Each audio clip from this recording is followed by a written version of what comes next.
Hello, everyone. My name is Lucy Chioma Anyangolu. I'm from Nigeria.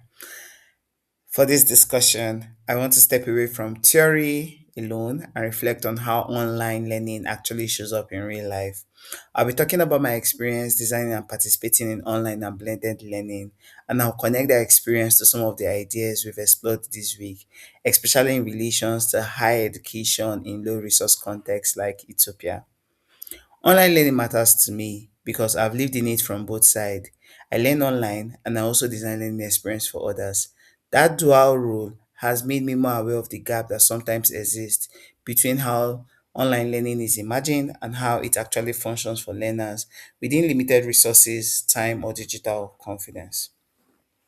In my work as the founder of an agribusiness education platform called Agrodemy, I designed online and blended learning programs for adult farmers, including university students and early career professionals. And over time, I've noticed that success in online learning has very little to do with how advanced the platform is.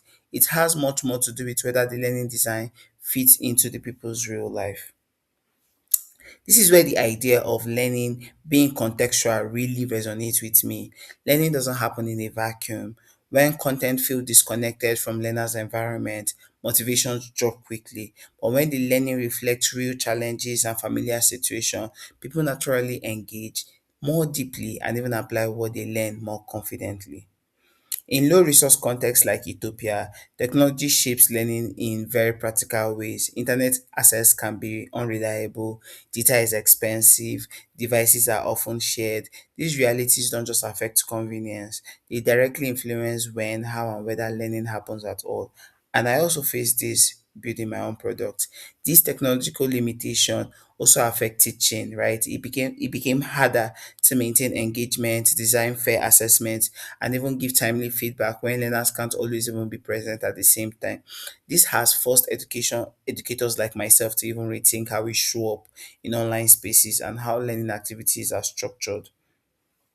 What helped us at Agrodemy the most was letting go of that assumption that learning has to happen live by prioritizing other forms of learning like downloadable materials, offline access. Learners gained more control of their learning. Instead of struggling to keep up, they could then focus on understanding and applying the content. We used platforms like YouTube and most recently Canva in getting this content available to them offline. Interestingly, even without constant live interaction, learning didn't feel isolated. Learners team formed connections by sharing resources, asking questions, and supporting each other.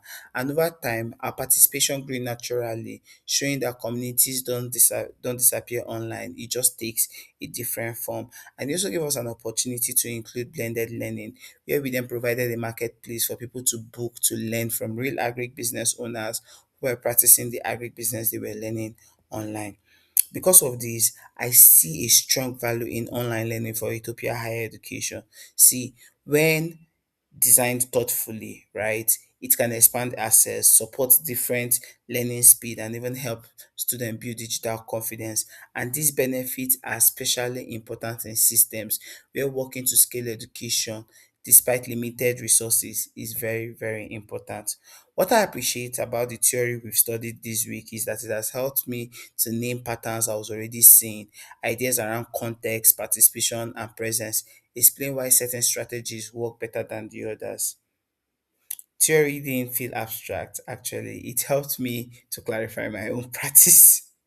Overall, this reflection reminded me that effective online learning isn't more about tools, it's more about understanding learners, designing with intention, and even being realistic about constraints. So, when design aligns with context, learning becomes more human and sustainable. And this helped us in my work at Agrodemy. The ideas I've shared here are informed by both my experience and the readings from this model. The framework constituted learning, community of practice, and online learning design provided useful lenses for reflecting more critically on my work. Thank you for listening. I see this reflection as part of a larger conversation about how we can design online learning that truly works across different contexts. And I'm looking forward to hearing from others who have experienced similar or different challenges on how they have overcome it. Thank you.